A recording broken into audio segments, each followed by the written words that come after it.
दरभंगा से हमारे साथ आरजेडी के सैनिक प्रकोष्ठ के बिहार के प्रदेश उपाध्यक्ष रजनीश कुमार जुड़े हुए। रजनीश जी से बात करेंगे। इन दिनों जिस प्रकार से शिक्षा नीति को लेकर के बहस हो गई है, चर्चा चल रही है, जिस प्रकार से बिहार सरकार ने यह आदेश दिया है, मुख्यमंत्री नीतीश कुमार की अध्यक्षता में जो बैठक हुई थी, और साथ ही साथ शिक्षा मंत्री चंद्रशेखर क्यों अपने बयानों से रहते हैं चर्चा में, विवादों में। रजनीश जी, क्या बिहार जो ज्ञान की धरती कही जाती है, प्रतिभा की धरती कही जाती है, आज से नहीं, आप अगर पहले का इतिहास उठाकर देखेंगे तो यहाँ ज्ञान प्राप्त करने के लिए लोग आते थे। क्या यहाँ पर ज्ञान की कमी हो गई है कि दूसरे राज्य के लोग यहाँ पर आएंगे शिक्षक की नौकरी के लिए? नहीं, ये जो बात हुआ है कि डोमिसाइल नीति पॉलिसी को खत्म कर दिया गया है, ये हम लोग पहली बार सुन रहे हैं कि कैंडिडेट नहीं मिल रहा है। कैंडिडेट नहीं मिल रहा है साइंस और मैथमेटिक्स में, यह बात तो एकदम से अनएक्सेप्टेबल लग रहा है। न हम लोग एक्सेप्ट कर पा रहे हैं, न स्टूडेंट एक्सेप्ट कर पा रहा है, न गार्जियन एक्सेप्ट कर पा रहा है। मैं प्रैक्टिकल एक्सपीरियंस से कह रहा हूँ कि ये जो आज के दिन जो आईआईटी और मेडिकल की कोचिंग चल रही है, इसमें मैक्सिमम टीचर बिहार और उत्तर प्रदेश के हैं जो मैथमेटिक्स, साइंस और बायोलॉजी पढ़ाते हैं जी। तो इसलिए यह बात कहना कि कैंडिडेट नहीं है तो डोमिसाइल पॉलिसी खत्म कर दिया गया है, यह बात तो माने किसी के गले नहीं उतर रहा। दूसरा बात है कि इंग्लिश में हम लोग एक्सेप्ट कर सकते हैं कि अंग्रेजी में हो सकता है कि कैंडिडेट नहीं मिल रहा हो। आज जो देश में लेवल है इंग्लिश की, तो एक सिलेक्टिव डोमिसाइल पॉलिसी खत्म करना चाहिए था कि इंग्लिश में डोमिसाइल नहीं चाहिए। नहीं, इंग्लिश कैसे आप कर रहे हैं सर? कैसे आप इंग्लिश कर रहे हैं? आप देखिए, पूरे देश में आप घूम करके देखिए, विदेशों तक में बिहारियों का डंका बज रहा है। सबसे प्रतिष्ठित जो एग्जाम है, देश स्तर का एग्जाम है, यूपीएससी, उसमें अगर कोई क्वालिफाई करता है तो बिहारी है। फिर इंग्लिश कहां से समस्या आ रही? नहीं, इंग्लिश में समस्या मैं इसलिए कह रहा हूं कि दो प्रॉब्लम है इंग्लिश को लेकर। एक है स्पीकिंग इंग्लिश, तो जो बिहार में जनरली लोग पढ़ रहे हैं, क्योंकि स्कूल में स्पीकिंग हो नहीं पाती है, तो हो सकता है वो उसके लिए नहीं हो। दूसरा, जो लोग क्वालिफाइड लोग हैं तो वो यह टीचर की नौकरी करने नहीं आना चाहेंगे, मेन बात ये है। तो इसलिए मैं एक कह रहा था कि हो सकता है, लेकिन उसके लिए भी एक डेटा चाहिए कि कितना वैकेंसी था और कितना सीट खाली रह गया। क्योंकि अगर हम इस डोमिसाइल पॉलिसी को खत्म कर देते हैं तो जो 2 लाख कैंडिडेट है, खास के जो रिजर्वेशन पॉलिसी है, रिजर्वेशन जो एससी एसटी ओबीसी का, बिहार के एससी कैंडिडेट को जो दिल्ली से आ जाएगा, जो साउथ इंडिया से आ जाएगा, उसके सामने तो बिहार वाले का स्कोर नलीफाइड हो जाएगा। तो यह तो इनडायरेक्टली रिजर्वेशन को भी निगेट कर देगा। एक तरफ से हमारे पास जॉब नहीं है, जो थोड़ा मोड़ा जॉब मिला, जिससे कि समाजवाद के थ्रू सबको जॉब मिलता है, सभी माने जो जाति आधार पर जो रिजर्वेशन है। लेकिन इसमें क्या होगा, ये तो किसी को कुछ मिलेगा ही नहीं। तो जो बेसिक अवधारणा है, अब 2 लाख सीट अगर 1 लाख भी बाहरी लोग ले जाएंगे तो ये तो पूरी की पूरी पॉलिसी ऐसा है। आपने दूसरे राज्यों की जो नीति है, डोमिसाइल नीति, इसका अध्ययन किया है? हम आपको बता दे रहे हैं, अगर आपको जानकारी है फिर भी शायद हम आपको बताएं तो आपको ज्यादा समझ में आ जाएगा कि आप यूपी में भी अगर आ जाते हैं, हम बगल के राज्य कैसे उदाहरण देंगे, तो यूपी में जो 5 साल से कम का वहां का नागरिक है, यानी कि जो 5 साल से कम रह रहा हो, वहां का निवासी हो, वही अप्लाई कर सकता है। आपके बगल में झारखंड में देखिए कि प्राइमरी स्टेट का कोई वैकेंसी नहीं है बाहर के लोगों के लिए। अपर क्लासेज में भी है तो कुछ परसेंटेज है, 10% के आसपास। वैसे में बिहार में जहां बेरोजगारी चरम पर है, पलायन चरम पर है, ऐसी नीति लाना कहीं ना कहीं बच्चों के भविष्य के साथ मजाक करना, खिलवाड़ करना। बच्चों के भविष्य के साथ ही नहीं, हमारी पार्टी के भी इंटरेस्ट के अगेंस्ट है। हम इसीलिए कह रहे हैं कि इस पर पार्टी में एक डिस्कशन होना चाहिए था ऑर्गेनाइजेशन लेवल पे। यह गलत पॉलिसी इंट्रोड्यूस किया गया है। मैं साफ कह रहा हूं, ये आरजेडी की पॉलिसी ही नहीं है। हम लोग को तो लग रहा है कि पार्टी में कोई लोग घुस गया है। यह तो पूरा का पूरा जेडीयू का एजेंडा है, तो जेडीयू अपना एजेंडा चला रही है, जिससे कि आरजेडी को मेजर लॉस होगा। हम लोग को शुरू से ही था कि हम जब आएगा पार्टी पावर में तो डोमिसाइल पॉलिसी होगी। पूरे देश में कहीं नहीं है जो टीचर रिक्रूटमेंट में किया जा रहा है। एक तो इनडायरेक्टली सारे बच्चे इसके अगेंस्ट है, तो पार्टी को ऑर्गेनाइजेशनल लेवल पे इस पर फीडबैक लेना चाहिए। और आरजेडी में सब दिन से लोकतंत्र रहा, और कोई बात गलत है तो आप इवन लालू जी के सामने कह सकते हैं, और फीडबैक के बेसिस पे जब तेजस्वी जी विदेश से लौट रहे हैं तो इसको रिवर्स बैक होना चाहिए। दूसरा हम लोग का था ये जो ताड़ी दारू का चक्कर चल रहा है, एक मिनट थोड़ा, दूसरा हम लोग का था कि ये डोमिसाइल पॉलिसी हमारा रहेगा, दूसरा था कि ये ताड़ी दारू वाला जो चक्कर है उसको हम बंद खत्म करेंगे। अब इसके कारण बहुत सारा दलित समुदाय हम लोगों से नाराज है। तो ये जो सरकार में जो चल रहा है, मुझे लग रहा है आरजेडी का कोई बात चल ही नहीं रहा। बाबू सुधाकर सिंह ने करप्ट अफसर को निकालने के लिए कहा तो उनका रिजाइन करवाना पड़ा। तो ये पूरा का पूरा जेडीयू अपना एजेंडा चला रहा है और हम लोग का कोई एजेंडा चल ही नहीं रहा। सुधाकर सिंह के मामले में लालू प्रसाद यादव तेजस्वी यादव को एक्सेप्ट नहीं करना चाहिए था। अब जान ही रहे, अब सरकार चलाना है तो सरकार चलाने के लिए कॉम्प्रोमाइज हुआ तो मिनिस्टर के लिए कॉम्प्रोमाइज हो गया, लेकिन इसमें तो मास वोट बैंक के लिए कॉम्प्रोमाइज होगा, क्योंकि सारे स्टूडेंट इसके अगेंस्ट में बोल रहे हैं।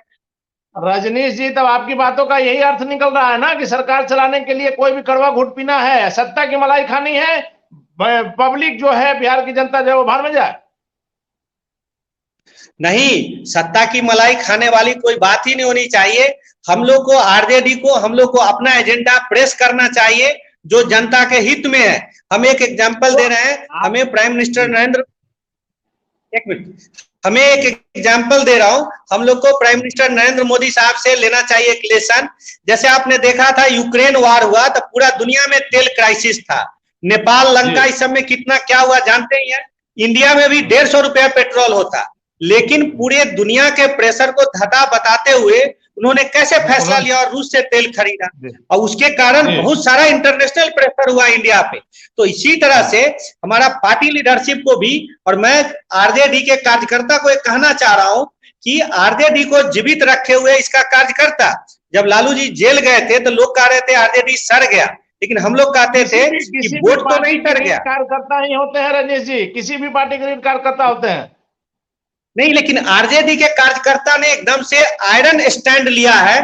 तो कार्यकर्ता ब्लॉक से, डिस्ट्रिक्ट से, प्रकोष्ठ से, सभी लेवल से फीडबैक प्रदेश अध्यक्ष के पास जाना चाहिए कि यह डोमिसाइल पॉलिसी गलत है और हमारे वोट बैंक को अफेक्ट कर रहा है, और माने गलत है तो होगा ही अफेक्टेड। हम किस मुंह से, खासकर अभी जमाना बदल गया, लोग कार्टून निंजा और डोरेमोहन देख रहे हैं, चाचा चौधरी और महाबली साका वाला टाइम नहीं है। न माना जाए कि 90 से 2005 में जो बिहार में शिक्षा की दुर्गति हुई, विद्यालयों में गाय भैंसे चरा करती थी, स्टूडेंट गायब रहते थे, उसी का असर है कि 15 साल जो एकदम साफ शिक्षा दोस्त रहा, कोई बच्चा ढंग से पढ़ लिख नहीं पाया। लालू प्रसाद यादव के खुद के बच्चे नहीं पढ़ पाए।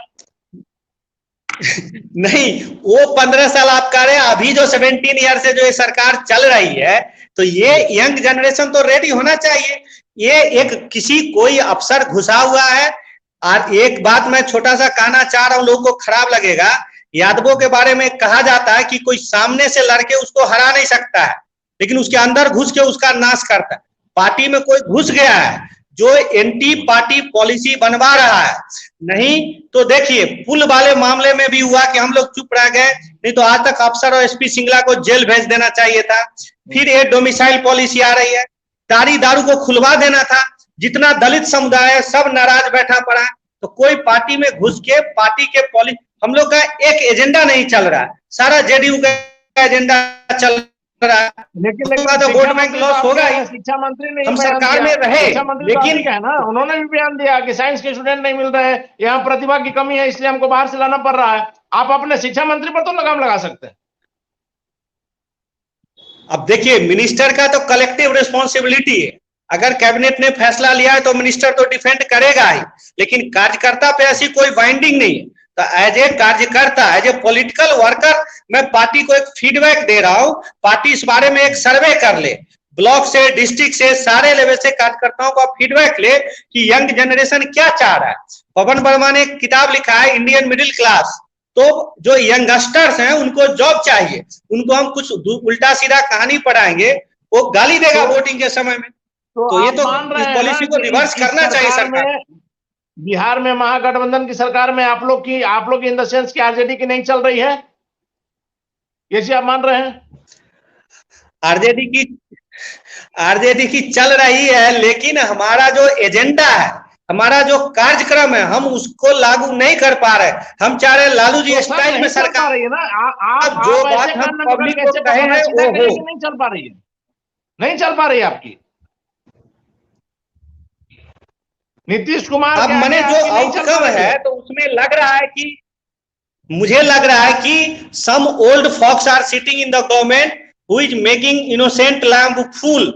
दिस जेडीयू में और अफसर में they are some old fox are sitting, जो हमारे पार्टी लीडरशिप को they are trying to make us fool. क्योंकि जो भी डिसीजन हो रहा है that is causing the huge loss of face for us. तो हमारा वोट ही जो गुडविल तेजस्वी जी ने अर्जित किया है, that goodwill will be lost. तो फिर माने ये अच्छा तो नहीं हो रहा है।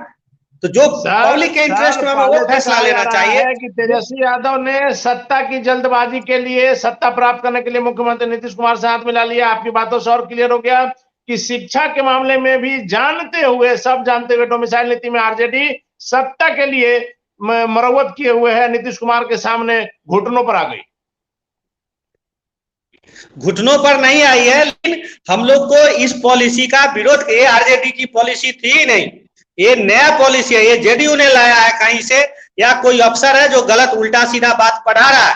क्योंकि आप देखिए 2 लाख टीचर में 50% सीट रिजर्व कैटेगरी में जाना चाहिए, पता चला 1 लाख लोग बाहर के आ गए। तो बिहार के रिजर्व लोग जो 1 लाख रिजर्व कैटेगरी के लोग को नौकरी मिलती है, अब उसमें तो 25-30 हजार मिलेगा। एससी को और मुझे तो लगता है ओबीसी एनेक्स्टर 1 वाले को तो नौकरी ही नहीं मिलेगा इसमें। तो ये क्या हुआ, इस समय क्या लाभ हुआ? रजनीश जी, साफ शब्दों में बात किया जाए तो इस नीति की आप लोग इसके खिलाफ हैं। यस, पूरी तरह से आरजेडी का कार्यकर्ता इसके खिलाफ है, स्टूडेंट इसके खिलाफ है। और हम अपने पार्टी लीडर तेजस्वी जी से, तेजस्वी जी आ रहे विदेश से लौट के, तो उनको क्या बोले? नेता कब इसके खिलाफ होंगे sir? Please repeat the question. नेता कब खिलाफ होंगे इसके? आपने कहा जनता खिलाफ है, छात्र खिलाफ है, नेता कब खिलाफ होंगे? आरजेडी के नेता से मेरा तात्पर्य है। हाँ, तो आरजेडी के लीडरशिप, आरजेडी में लोकतंत्र रहा है सब दिन से, तो आरजेडी के लीडर को भी हम लोग की बात सुननी चाहिए। और इस मामले में जो पार्टी के बुजुर्ग लोग हैं, बाबू जगदानंद सिंह, श्रीमान शिवानंद तिवारी, मनोज झा, ये लोग जो हैं इंटेलेक्चुअल सेल, इनको पार्टी लीडरशिप को अप्राइज करना चाहिए कि ये बात, और नहीं तो पार्टी एक सर्वे करा ले कि मेरी बात गलत है या सही है। चलिए सर और इस पर कार्रवाई करें। मेरा आखिरी सवाल है रजनीश जी आपसे, कि जब आप कह रहे हैं कि जनता इसके खिलाफ है और आरजेडी इसको मान करके चल रही है, तो वैसे में जब मुख्यमंत्री नीतीश कुमार ने इसे पारित कर दिया, कैबिनेट से पास हो गया, तो क्यों नहीं इसके विरोध में आपके शिक्षा मंत्री ने इस्तीफा दिया? जनता में एक संदेश जाता कि आरजेडी सरकार में रहने के बावजूद भी छात्र हित के लिए, छात्र मुद्दे पर उनके साथ है। हाँ, पार्टी के छात्र राजद को इस मामले में माने मीटिंग करके, डिस्कस करके पार्टी लीडरशिप को बताना चाहिए कि क्या ग्राउंड रियलिटीज है। लीडरशिप को पता तो चलना चाहिए, क्योंकि बीच में अफसर और कुछ लोग मिलके गोलमाल कर रहे हैं, जिससे कि पार्टी को लॉस हो रहा है। माना जाए कि हम लोग गलत बात तो डिफेंड नहीं कर सकते।